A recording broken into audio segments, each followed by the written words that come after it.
Bonjour à tous. Dans la terrible affaire de l'assassinat du jeune Thomas dans le village de Crépol, on en parle beaucoup.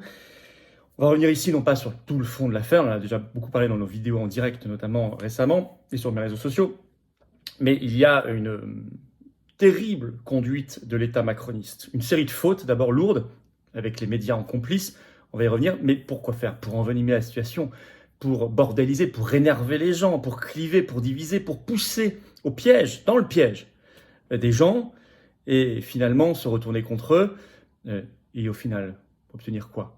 Le maximum de chaos, de division, de peur pour soumettre. On va revenir, parce que là, c'est typique. Il y a une série de fautes qui ne sont pas que des fautes. Il y a forcément une perversité, une manipulation dans cette affaire, et une volonté aussi d'infantiliser les Français, de cacher les problèmes. Parce que dans le même temps, rien n'est fait sur le fond, et c'est sur ça, en fait, qu'il faudrait se concentrer. Rien n'est fait pour arranger, pour régler les problèmes, pour prendre des décisions concrètes sur les violences, la drogue, questions migratoires, rien.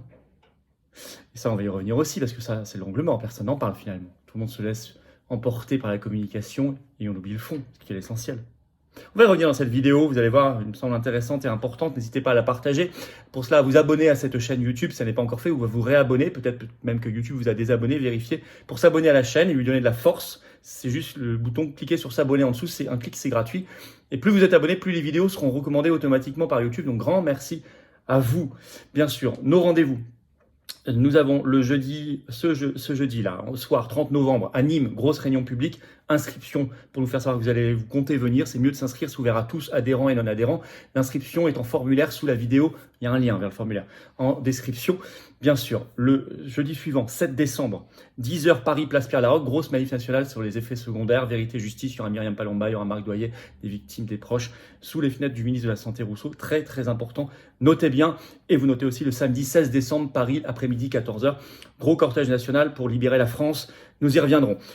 J'ai lancé avec les Patriotes une grosse pétition nationale contre le nouveau traité européen. Allez voir ma vidéo récente. Vous pouvez la signer, la relayer dès maintenant. Elle est en lien sous la vidéo en description.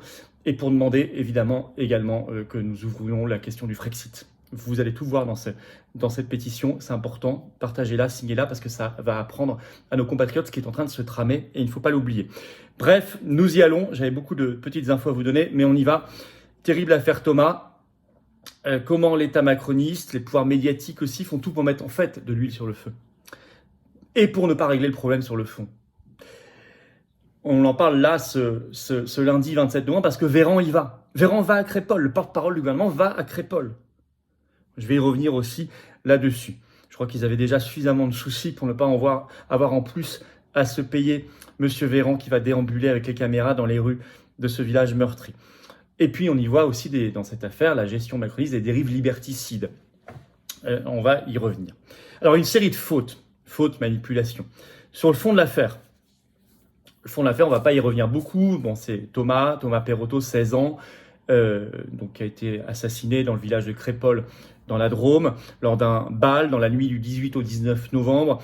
Le 21 novembre, il y a eu une dizaine de jeunes mis en garde à vue. Le principal suspect, qui a 20 ans, a été arrêté avec 6 autres personnes le 21 novembre dans les environs de Toulouse. Il cherchait à fuir manifestement.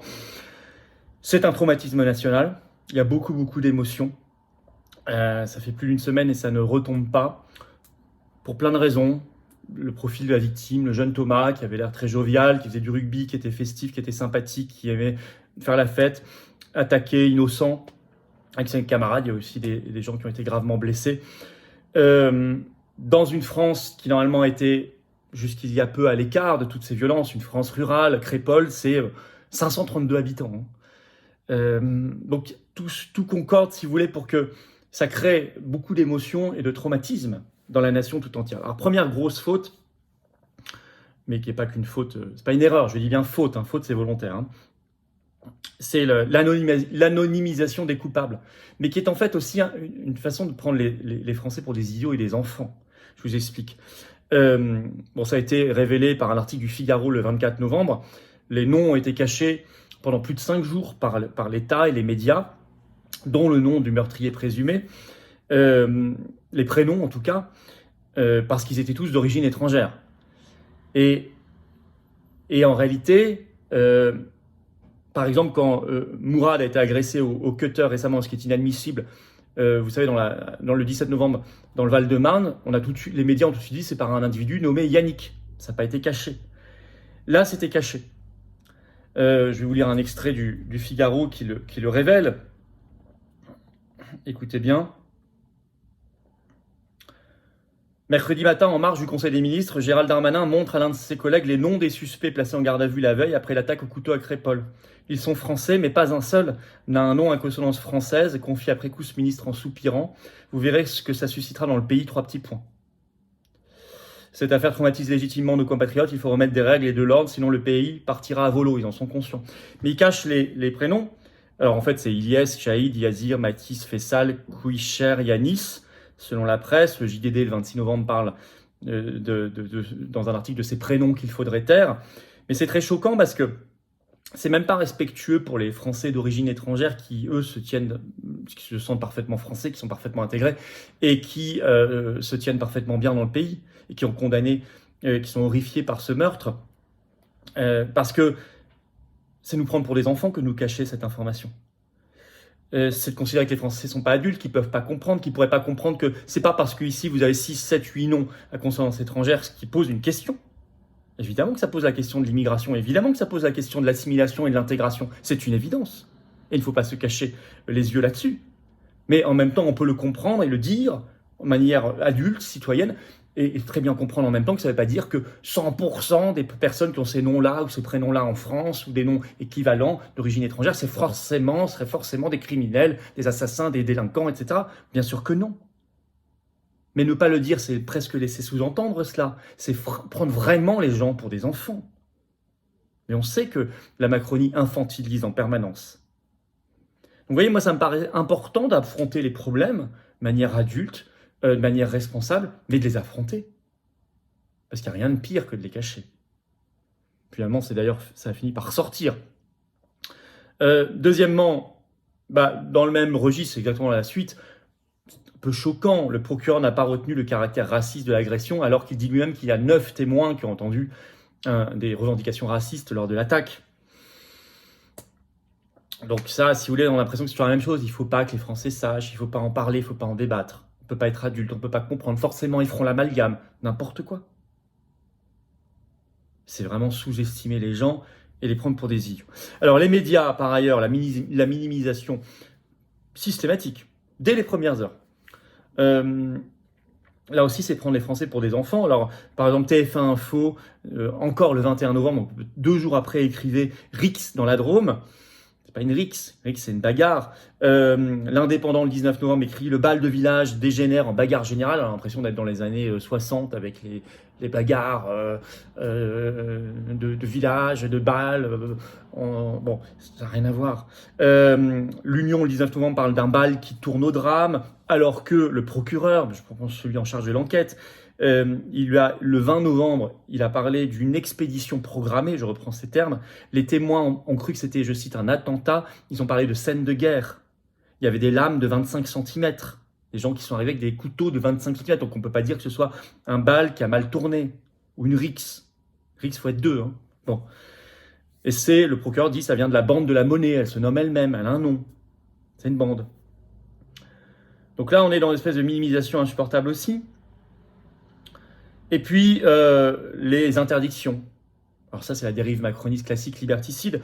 Le 22 novembre, la préfecture du Rhône interdit une manif en hommage à Thomas. Le 24 novembre, la préfecture du Haut-Rhin à Colmar interdit une manif en hommage à Thomas. C'est très choquant. C'est une dérive liberticide maintenant classique en Macronie, encore plus choquante en l'espèce, vu le motif. Ça fait déjà trois grosses fautes. 4e, le gouvernement aux abonnés absents, puis qui essaie de récupérer. Je parle aux abonnés absents par cette minimisation, cette occultation au départ. Et même, ça a été noté dans la presse par un article du Figaro le 24 novembre, aucun représentant de l'État, même pas un préfet, un sous-préfet, lors des obsèques le 24 novembre de Thomas. Il y avait des milliers de personnes, c'était retransmis en direct sur toutes les chaînes, pas un représentant de l'État. L'État, normalement, il est là pour participer quand il sent qu'il y a une émotion nationale, une communion nationale, il est là normalement. Il envoie un représentant. C'était très émouvant.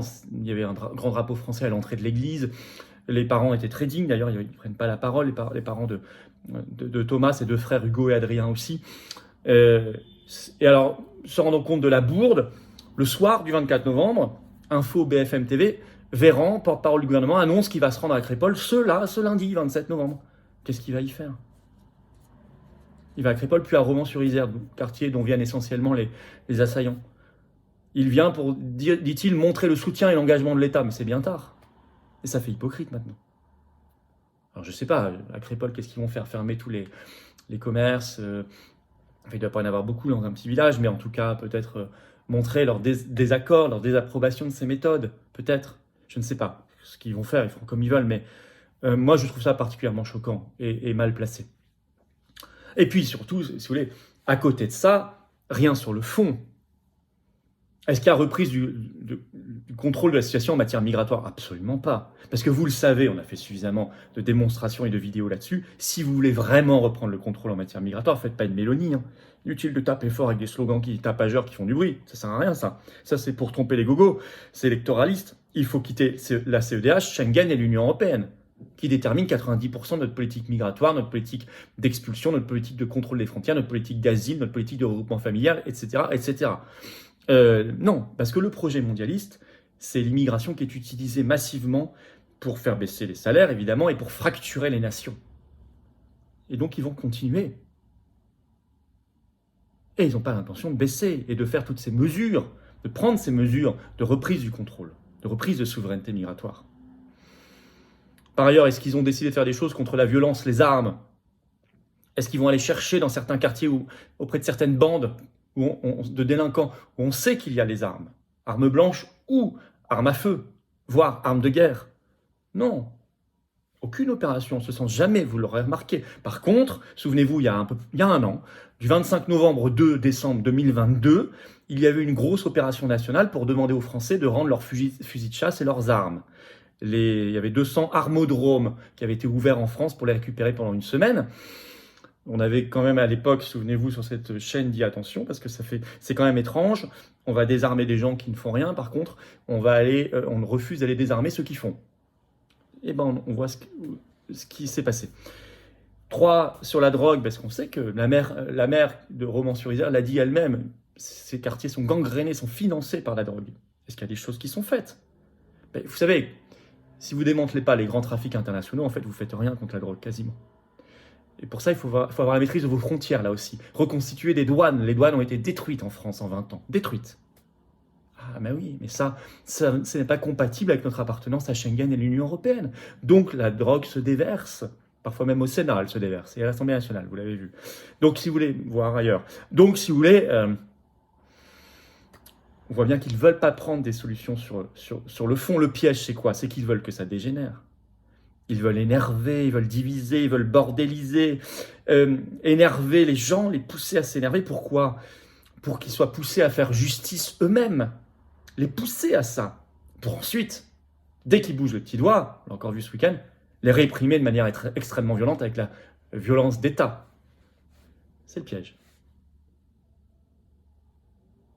Évidemment. Alors nous, on doit se concentrer parce que derrière ce piège, bien sûr, les gens vont prendre peur devant des affrontements, etc.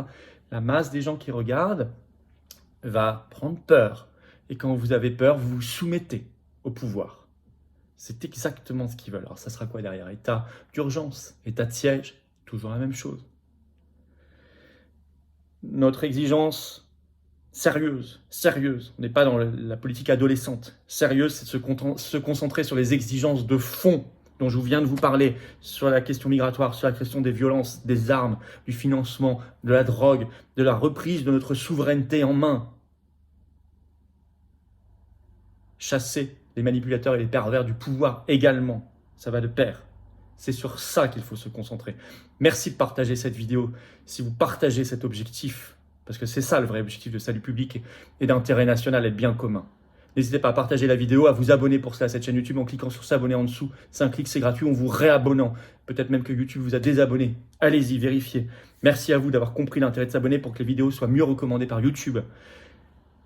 Et puis, venez vous battre à mes côtés, aux patriotes, pour la paix civile, la liberté, la responsabilité, la souveraineté. Se remettre debout avec tous les Français, en respectant l'intelligence des gens et en les prenant pour des adultes. Adhérer, réadhérer, c'est le premier lien sous la vidéo en description. Ce lien est également commenté avec une petite fiche maintenant sur l'écran. Dans quelques secondes, un lien sur l'écran. Faire un don de soutien au mouvement aussi, c'est très important. Deuxième lien sous la vidéo en description parce qu'on fait beaucoup de choses, mais on n'a pas les millions et les réseaux, les copains du système. Non, mais on fait, ça coûte cher. Le don, très bienvenu au mouvement. Adhésion, réadhésion, don étant par ailleurs défiscalisé aux 2/3 de vos impôts. Une baisse concrète de vos impôts. Vous mettez 100, ça vous enlève 67 €. Vous mettez 1000, ça enlève 670. Vous mettez 5 €, ça enlève 3,33 €, etc. Vous avez compris.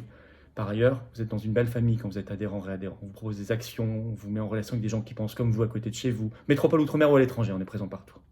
Et faire un don, c'est des actions concrètes, des projets concrets. Voilà, bravo.